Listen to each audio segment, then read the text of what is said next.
sent to about 400 different people, including into the White House Situation Room.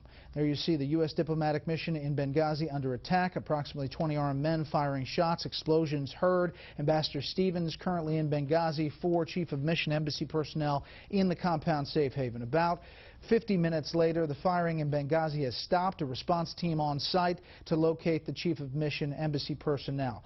About an hour plus later, subject, update 2, Ansar al-Sharia, al-Qaeda-linked group, claims responsibility for Benghazi attack. SBU on Facebook and Twitter, and has called for an attack on Embassy Tripoli.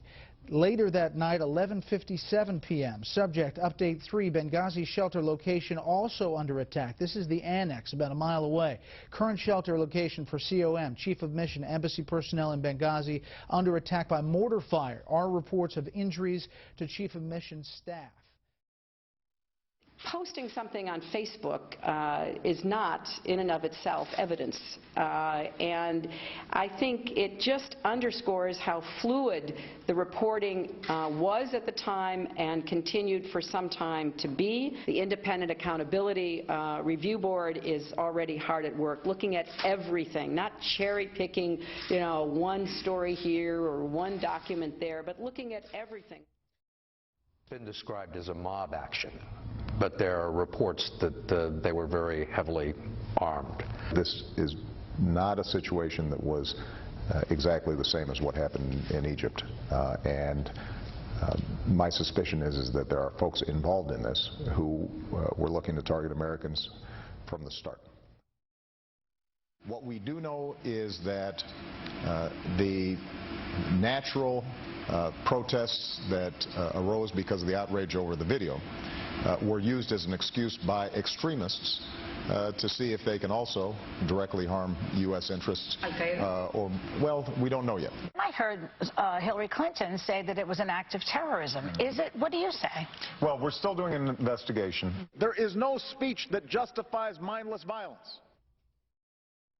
Our initial information, and that includes all information, we saw no evidence to back up claims by others that this was a pre-planned or premeditated attack.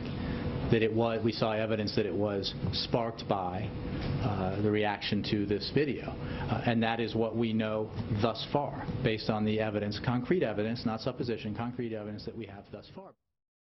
When you say there is no evidence, you're telling a falsehood. If you had just said the weight of the evidence, or we think X, it's the video, that's one thing. But when you say there's no evidence that it was a premeditated attack, and you have all the evidence that we see in the emails, the claim, the fact that the station chief is saying it's a premeditated attack, you've got all this evidence, that's simply not so. And then you get the president saying on the Daily Show last week that we were releasing information continually as it came out. That's also not true. What we're seeing here, these emails were not released by the State Department. It came from other sources. I mean, their story is piling one untruth on top of another. And the fact that it was an incompetent cover-up is not an argument against it being a cover-up.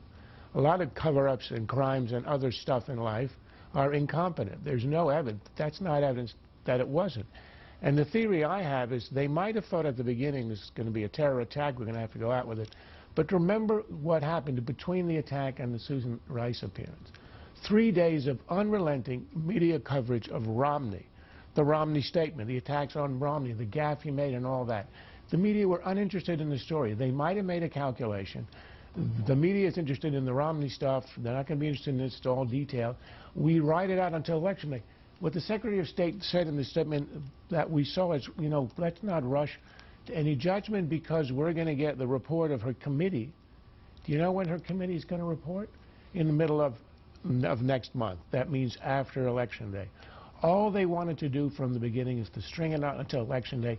And why not run with a story that it's all about an American nut who released a video and not about the administration for admitting that Al-Qaeda is not on its heels, but Al-Qaeda is active.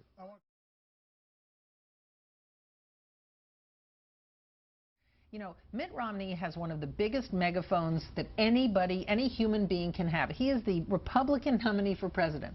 And he had a chance, you know, Charles says too much focus was put on him. He had a chance to say that the administration left the embassy unprotected, they bungled the Arab Spring, but he focused on an attack that he said the White House sympathized with the attackers. And so, you know, he had a choice there, and he made a choice. He had a choice also in Florida. He didn't bring this up. This would have been a huge, every one of us was prepared to write a lot about Libya before the debate in Florida, and he chose not to bring it up. This is journalistic malpractice, and to blame it on the candidate who's got other ideas, other strategic reasons, and say, well, because he didn't ask for looking into this, we're not going to do it, doesn't excuse. I'm talking about in the context of our stories on the campaign. It does not, but in the context of the story of the scandal, the media ought to be on it, Romney or not, so it's not an excuse.